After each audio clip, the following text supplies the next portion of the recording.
Hello ninth class. आज हम आपकी संस्कृत सेमुसी का द्वितीय पाठ है स्वर्ण काकः समझेंगे। स्वर्ण काकः मीन्स सोने का कौवा। प्रस्तुतो अयं पाठः श्री पद्मशास्त्रिणा विरचितं विश्वकथाशतकम् इति कथासंग्रहात् गृहीतो अस्मि। यानी प्रस्तुत पाठ श्री पद्मशास्त्री द्वारा रचित, विरचितम यानी द्वारा रचित विश्व कथा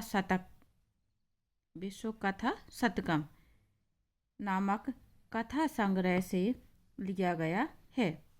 अत विविधा राष्ट्रेषु व्याप्तानां शतं लोककथानां वर्णनम विद्यते।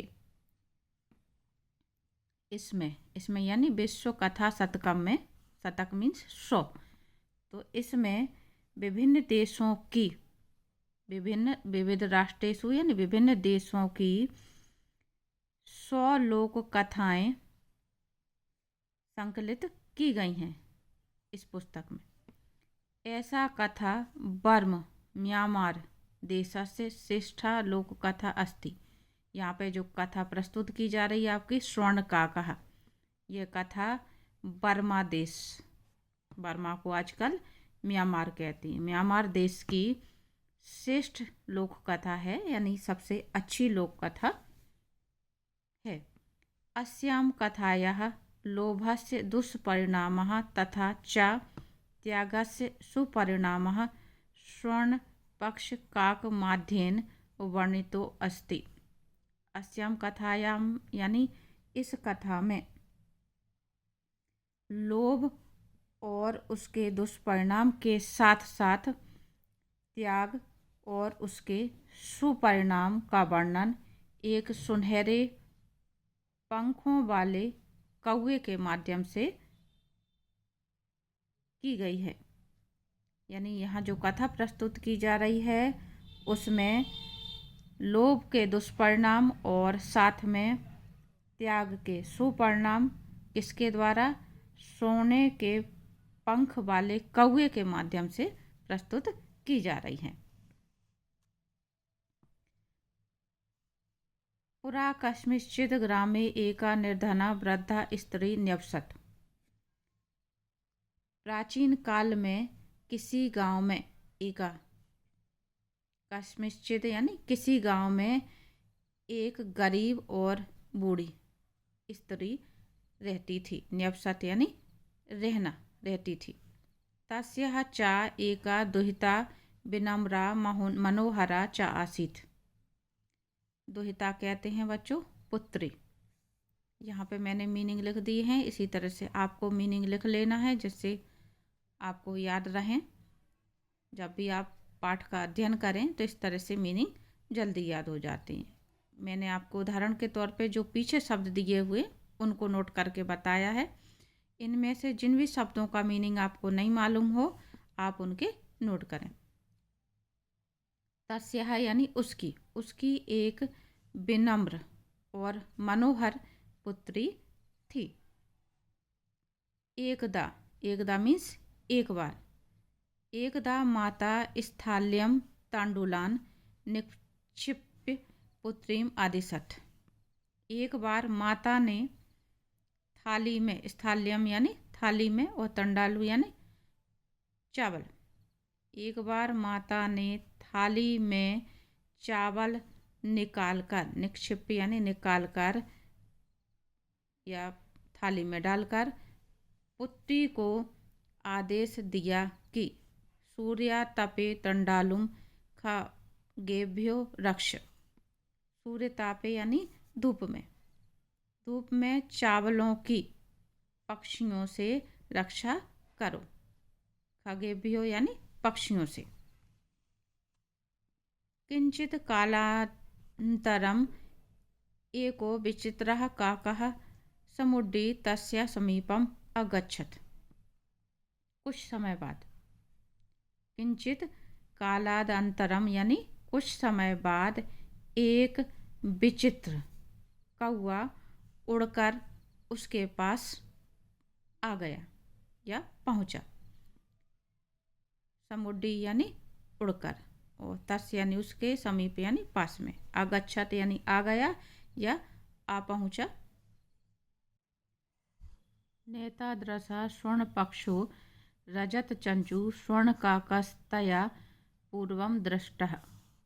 नेताद्रसा ये शब्द बना है बच्चों, ना एताद्रसा यानी ऐसा, स्वर्ण पक्षो यानी सोने के पंखों वाला, रजत चंचू यानी चांदी की चोंच वाला।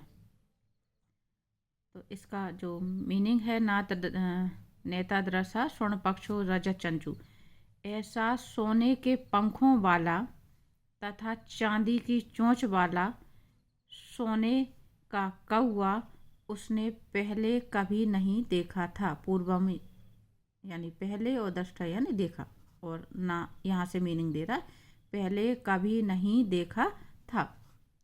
तम तंडुलान खादंत हसंत च विलोक्य बालिका रोदित मारब्ध।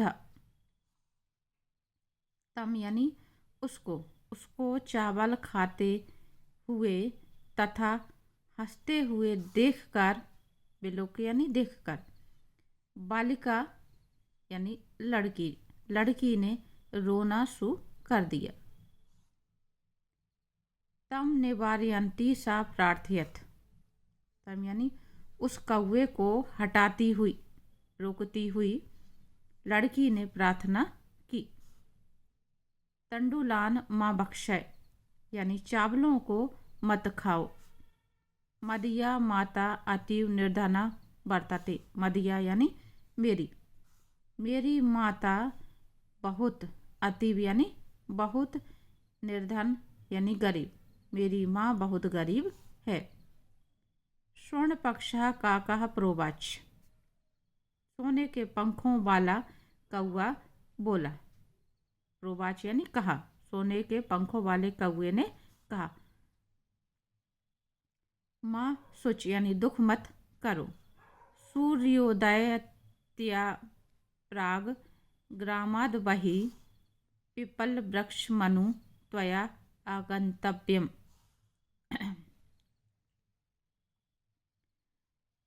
सूर्योदय से पहले, सूर्योदयात प्राग यानी सूर्योदय से पहले गांव के बाहर, ग्रामाद बही यानी गांव के बाहर, पीपल के पेड़ के नीचे तुम आना। आगंतव्यम यानी तुम आना। अहम तुभ्यम तंडुल मूल्यम दास्यामि, मैं तुम्हें चावलों का मूल्य दे दूंगा।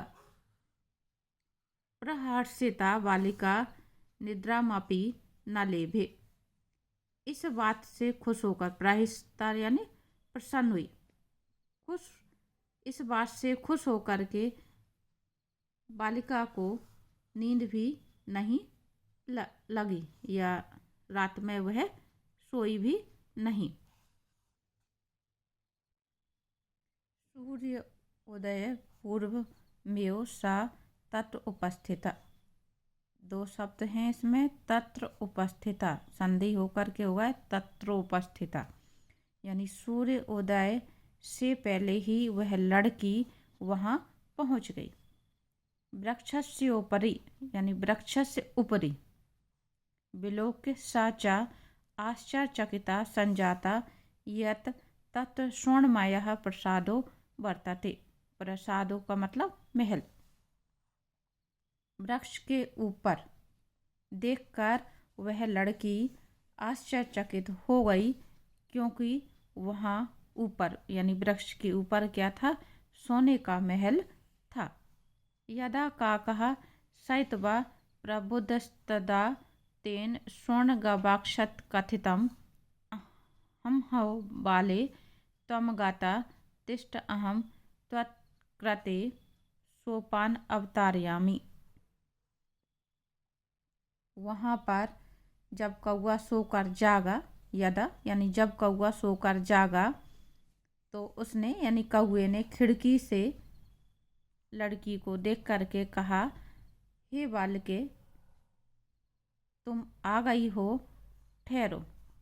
त्वम गता है यानी आ गई हो। तिष्ठ, तुम ठहरो, मैं तुम्हारे लिए सीढ़ी उतारता हूँ। तत्कथय स्वर्णमयम रजतमयम ताम्रमयम वा। तो बताओ कि तुम्हारे लिए सोने की सीढ़ी या चांदी की सीढ़ी या तांबे की सीढ़ी, कौन सी सीढ़ी उतारूं? कन्या अवदत, लड़की ने जवाब दिया, अहम निर्धन मातुः दुहिता अस्मि, कि मैं निर्धन गरीब माँ की बेटी हूँ या पुत्री हूँ। ताम्र सोपान्यो आगमिष्यामि, यानी तांबे की सीढ़ी में ही मैं आ जाऊंगी। परम स्वर्ण सोपानेन सा स्वर्ण भवनम आरोहत, लेकिन स्वर्ण यानी सोने की सीढ़ी से वह सोने के महल में पहुंची।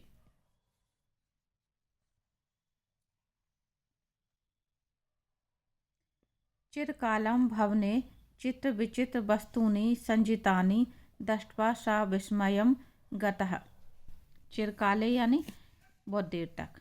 वह सोने के महल में जब पहुंचती है तो बहुत देर तक महल में रंग बिरंगी चित्र विचित्र वस्तुएं, अनोखी वस्तुओं को देखते हुए हैरान रह जाती है। दृष्ट्वा सा विस्मयम गता, विस्मय यानी आश्चर्यचकित होना। शांता ताम बिलोके काकः अवदत्, उसको थकी हुई लड़की को देखकर कौआ बोला, पूर्वम लघु प्रातराशः क्रियताम, पहले थोड़ा सा सुबह का नाश्ता कर लो। लघु प्रातराशः यानी सुबह का नाश्ता।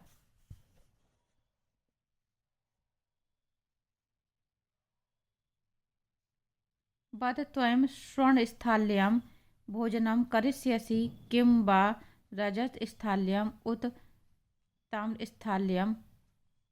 कौए ने पूछा कि तो बताओ, तुम सोने की थाली में भोजन करोगी या चांदी की थाली में या फिर तांबे की थाली में? बालिका अवदत्, बालिका ने कहा, ताम्रस्थाल्याम् एव अहम निर्धना भोजनम करिष्यामि। बालिका ने जवाब दिया कि तांबे की थाली में ही मैं निर्धन भोजन करूंगी।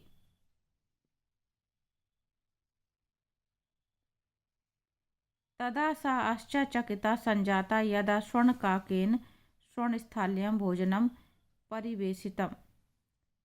तब वह आश्चर्यचकित हो जाती है जब सोने के कौए ने उसको क्या किया, सोने की थाली में भोजन परोस करके परोसा। न एतादृशं स्वादु भोजनम मध्यावधि बालिका खादितवती।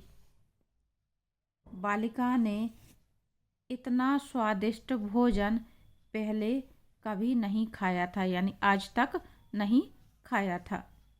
काको अवदत्, कौआ बोला, बालिके अहम इच्छामि, मेरी इच्छा है, यत त्वं सर्वदा अत्रैव तिष्ठ, परम तव माता तु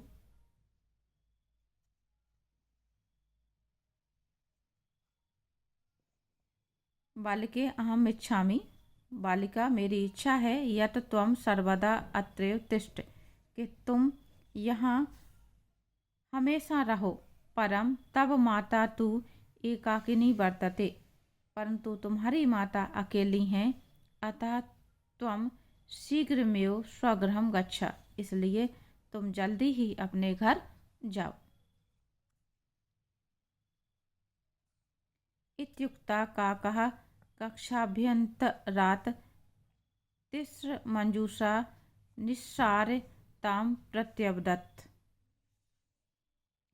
ऐसा कहकर, इत्युक्त यानी ऐसा कहकर कौआ कमरे के अंदर, कक्षाभ्यन्तरात् यानी कमरे के अंदर से, तिस्र यानी तीन संदूक या बक्से निकाल करके उस लड़की से बोला, बालिके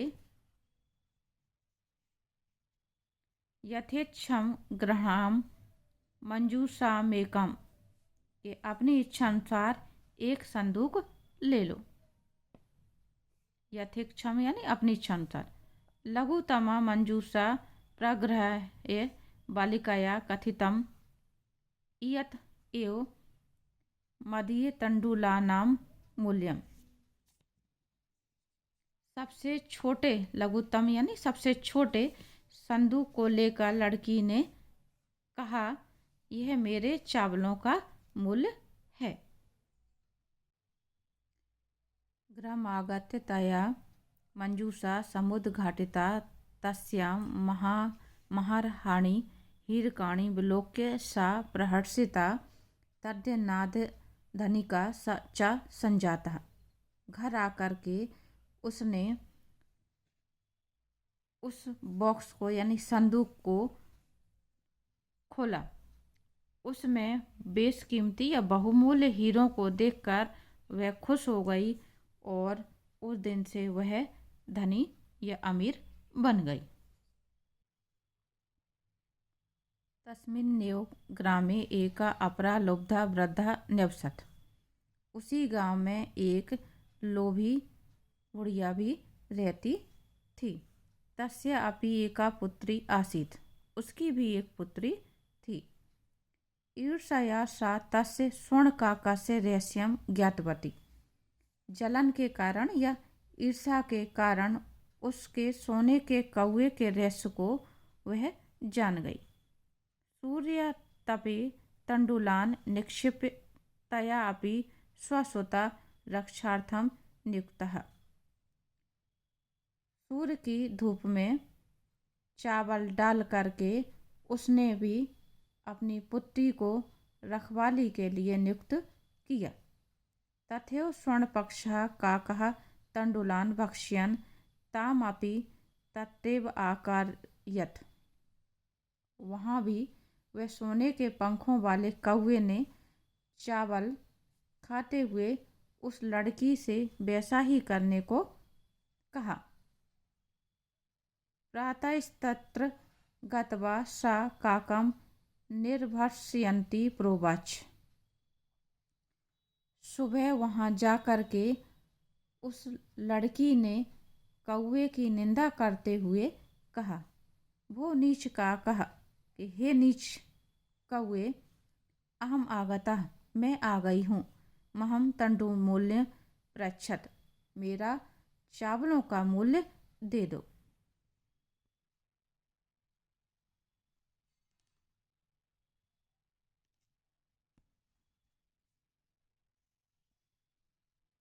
काको अब्रवीत कौवे ने कहा, अहम त्वक कृते सोपानम अवतारयामि।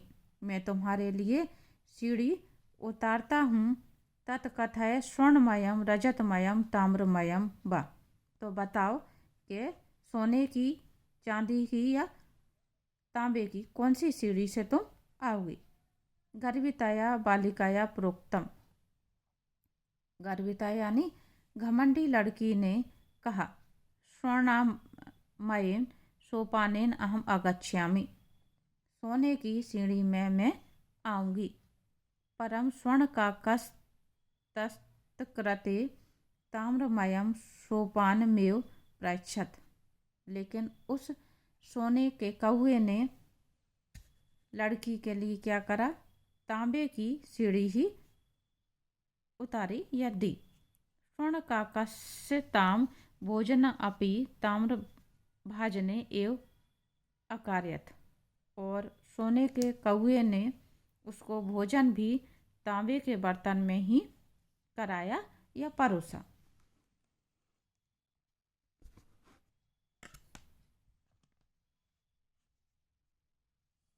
प्रतिनिवृत्त काले स्वर्णकाकेन कक्षाभ्यन्तरात् तिस्रमंजूषा तत्पुरः समुक्षिप्ताः। प्रतिनिवृत्त काले यानी वापस आते समय सोने के कौवे ने, विदाई के समय पे सोने के कौवे ने कमरे के अंदर से 3 संदूक लाकर उसके सामने रखे। लोभाविष्टा सा व्रतमा मंजूषाम गृहीतवती। लोभ के कारण उसने सबसे बड़े, बृहत यानी सबसे बड़े संदूक को चुना या संदूक को लिया। गृहमागत्य सा तर्षिता यावद् मंजूषामुद्घाटयति तावत् तस्यां भीषणं कृष्णसर्पो विलोकितः। घर आकर खुश होकर के उसने जब संदूक को खोला तो उसमें से भयंकर काले रंग का सांप उसको दिखा। लुब्धया बालिकया लोभस्य फलम प्राप्तम। लोभ के कारण लड़की को लालच का फल मिला। तदंतरम सा लोभम परित्यज्यत। उसके बाद उस लड़की ने लालच करना छोड़ दिया या लोभ करना छोड़ दिया। तो बच्चों, ये थी आपकी कहानी स्वर्ण काका है यानी सोने का कौवा। तो इस कहानी से हमें ये प्रेरणा मिलती है कि हमें कभी भी लालच नहीं करना चाहिए। जैसा कि उस लड़की ने अपने चावलों के मूल्य के लिए छोटा सा संदूक चुना, क्योंकि उसको ये लग रहा था कि उसके चावलों का मूल्य उतना ही है। तो हमें भी ये बात ध्यान रखनी है कि हमें लालच में कभी नहीं पड़ना चाहिए।